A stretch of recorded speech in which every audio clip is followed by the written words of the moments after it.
180.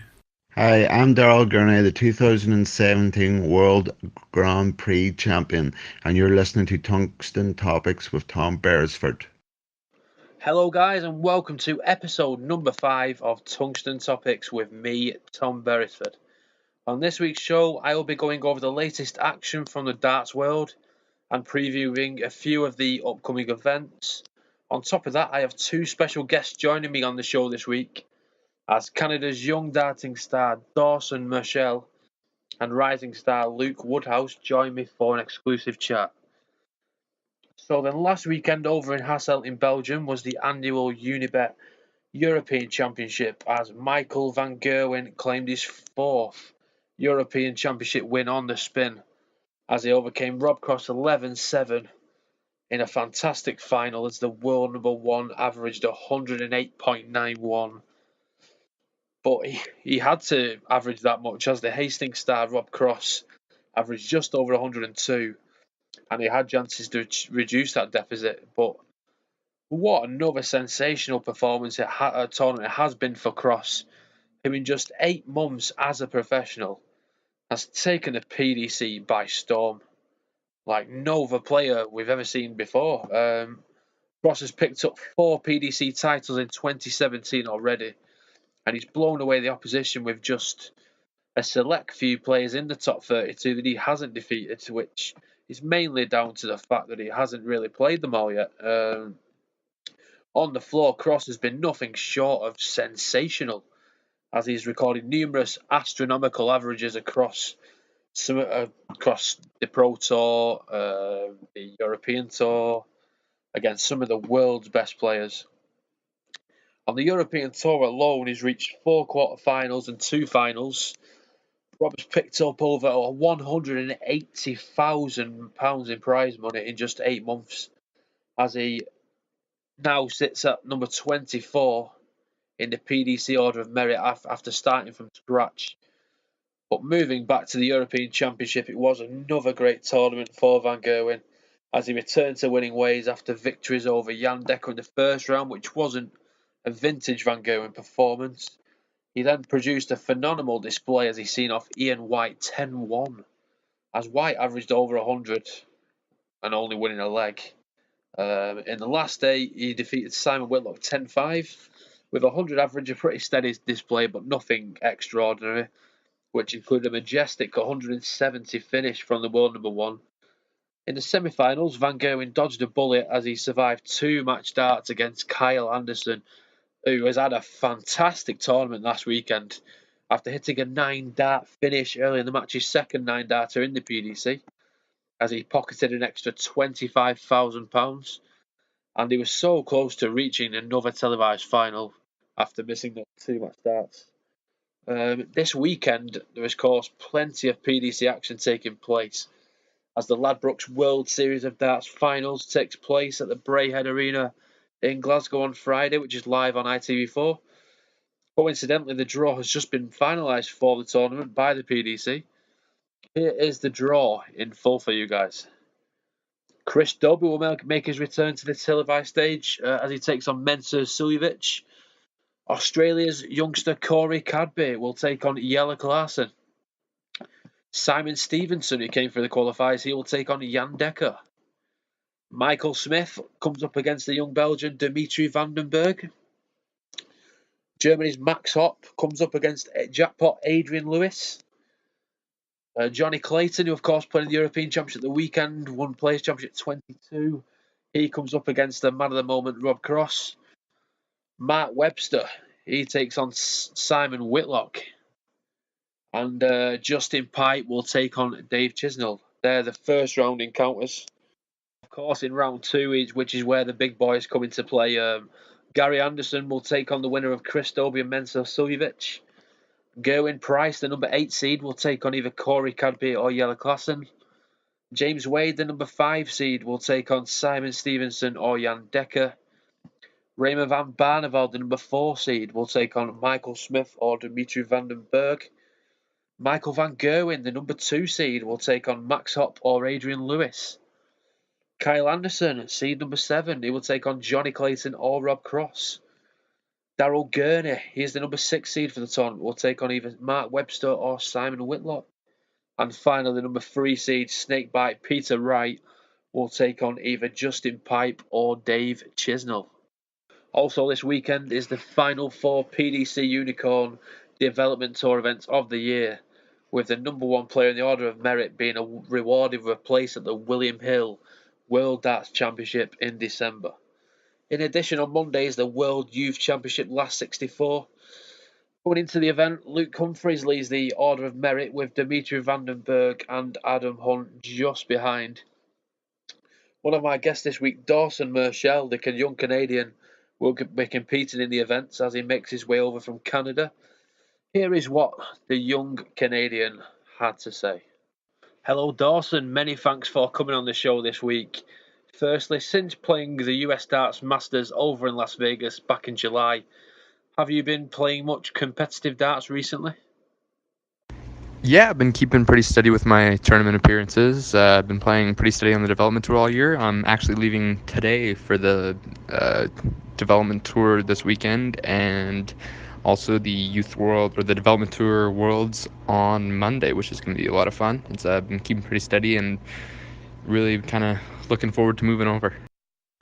I believe you do have plans in place to move to the UK to fulfill your dream. Of course, with the PDC development tours and, of course, the World Youth Championship finals on the horizon, how much are you relishing the event? Yeah, I'm looking forward to these events. It's go over there, have a good time, and hopefully pick up a win. That'd be awesome. It's just looking forward to enjoying my darts. I love playing these kind of events, so it's definitely something I'm looking forward to. So then, Dawson, let's talk about darts in Canada. Of course, Canada has produced some great names such as the legend John Part, 3 times world champion, of course, Jeff Smith, a former world finalist, and David Cameron, who have won multiple tournaments in Canada. Are there many tournaments within Canada to keep you match sharp ahead of PDC events? Unfortunately, there's not much for big events in Canada, format-wise, to get yourself ready. Canada tends to be more so round robin to play best of 5 in the knockouts, so it's not really the greatest practice for things like I'm looking forward to playing in the PDC, but it's still there's still some events. But the only hard part is that you have to travel a long ways to them. So, and I don't really tend to travel much in Canada anymore. So that's I'm more so just kind of keeping myself sharp on the practice board. With the qualifying school coming up in January over in Wigan, Dawson, are you confident on earning a tour card after some experience this year on the Challenge Tour and, of course, on the Development Tour? Absolutely, I'm definitely playing the darts now to get my tour card. It's I'm really confident going into it, and I'm really looking forward to Q School and put my best darts out there and getting a tour card. Now then, Dawson, what first got you interested in this sport? Did you have a particular darting hero growing up, or was you surrounded by the game as a kid? What sort of got you interested in playing the sport and taking your career to the next step? Yeah, I got into darts because my family played, my uncle played, my grandma played, and just kind of kept going from there. It's my first starting idol was actually Ken McNeil, who was playing on the PDC tour and had just played in the World Championships in 2009 when I just started playing. Just kind of got inspired by them to want to keep going and got to where I am today. Let's, of course, take you back to the US Darts Masters, Dawson. It was obviously an emotional charge victory over the machine, James Wade. How were you feeling after that moment, after you hit the winning double, capitalising on those missed darts at double from the machine? Well, I was incredibly excited. I kind of got caught up in the moment there, and everything just seems so surreal. And even looking back on it, it just seems so surreal and crazy that it happened. But it's inspired me definitely to want to get back there again, just because it's so amazing and so much fun to play on a big stage like that. Can't wait to do it again. After, of course, competing in all the PDC events all over the UK this year, including the Challenge Tour and the Development Tour, do you feel comfortable to the setup and settled in with your fellow colleagues within the PDC? Absolutely, yeah. The PDC definitely knows how to run an event. It's incredible just to play on the floor in the PDC, just because everything's set up so perfectly, and they just put you in the best position to throw your best darts. And sometimes that's what you need to get over that finishing line. And I love playing their events so much. And just a big thanks to the PDC for running their events so well and giving you the opportunity to play your best darts. Are you the kind of player, Dawson, that sets yourself targets or goals ahead of tournaments, or do you just take each event as it comes and go from there? Every tournament I play, I'm going in with the mentality that I want to win the event, and nothing less. But it's still important to keep playing one match at a time and not get ahead of yourself. But it's any tournament I play, I'm not happy unless I have a win. I'll just cast your mind back to the North American Championship, Dawson, back in July, which was, of course, just before the US Darts Masters. You defeated fellow Canadian David Cameron along the way before finally losing out to Willard. Just how would you summarise the tournament?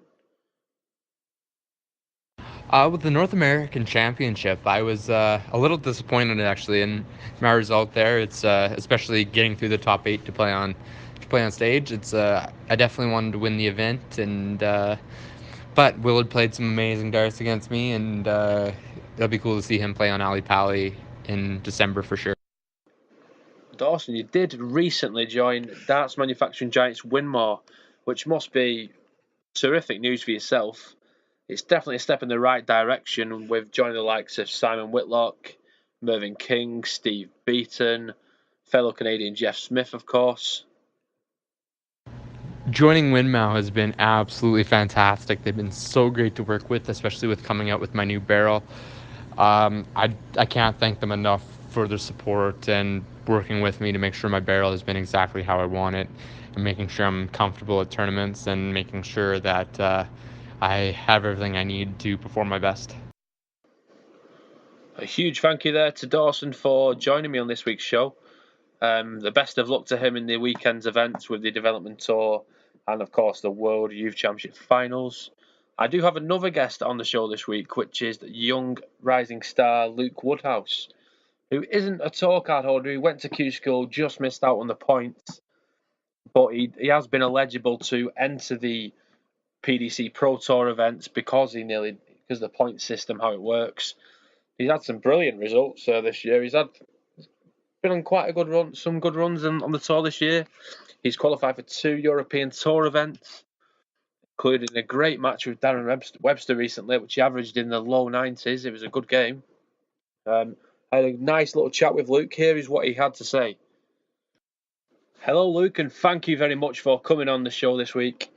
Firstly, how is your game at the minute since the Players' Championship Series concluded just a few weeks ago? Hiya, Tom. Thanks for having me on the show. Yeah, my game's pretty in a pretty good place at the moment. I've been practicing quite hard, and practice is going well, but it becomes difficult when the tour slows down or finishes, because you've got to try and find people to practice with, or find smaller opens, local opens to enter to keep your game nice and sharp. You have had quite a year this year, Luke, with you participating in a lot of the Pro Tour events. And of course, you played on the European Tour stage twice this year. Just how would you summarise the year? Yeah, I'm fairly pleased with my year. The Challenge Tour hasn't gone totally how I'd like to plan. Really, I've struggled a little bit on the Challenge Tour, but I've played fairly well on the when I've had the chance on the Pro Tour to play as a reserve, and I'm more than pleased of qualifying for the two European Tour events this year, which was my goal, to try and qualify for at least 2 European events. So I'm happy with that, and I'm quite pleased with the way I performed on the stage for the first time as well. So yeah, I'm quite happy the way it's gone, and it's another step in the right direction. With a fair bit of experience on the floor now, Luke, does it give you much more confidence heading into qualifying school next year in Wigan? Yeah, well, it's all about for me from now. It's all about getting ready for Q School next year and hopefully taking the confidence I've had from especially the last few Pro Tours and European events with the likes of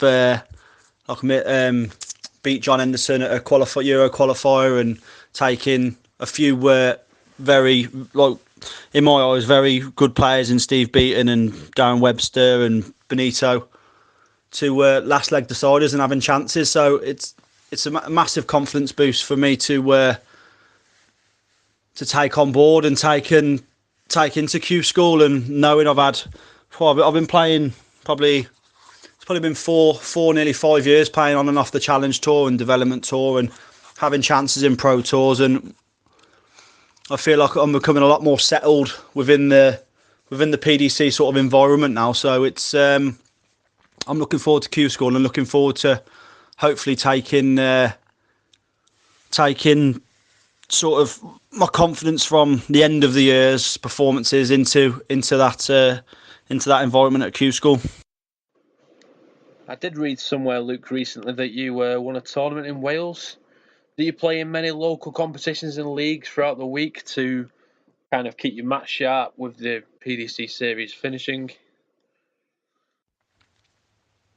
Yeah, it was I won the Clwyd Open, which it was a pretty good feeling. There was 70 odd players there, so it was nice to win that. And it was nice to obviously pick up a bit of extra money, but it was nice to see that my game's still in a good position, sort of going into littler opens or local opens or county opens. Yeah, I try as much as I can to enter the local opens or opens that have been run sort of individually, but having two small children and stuff, I can't always get to them. But yeah, I also play. I play on a Friday night for my local pub, the Wagon and Horses, in our local league, and I try and do as much as I can just to try and keep sort of match sharp, and just so you can sort of register where my game is. Do you know what I mean? Just so it's not always me practicing at home on my own. I like to be able to test my game against other people as much as I can. With the standard, of course, in the floor events being so high, what gives you the motivation, Luke, to keep moving if, say, results don't go your way, for example? I mean, yeah, it does become difficult sometimes, especially when you can go on these floor events and you can end up drawing, say, a Peter Wright one day and then a Vanger in the next day, and you can sort of it can demoralise you if you're getting heavy defeats against those type of players. But you just got to sort of I'll try and forget about it and move on to the next one and not try and let it bother me too much.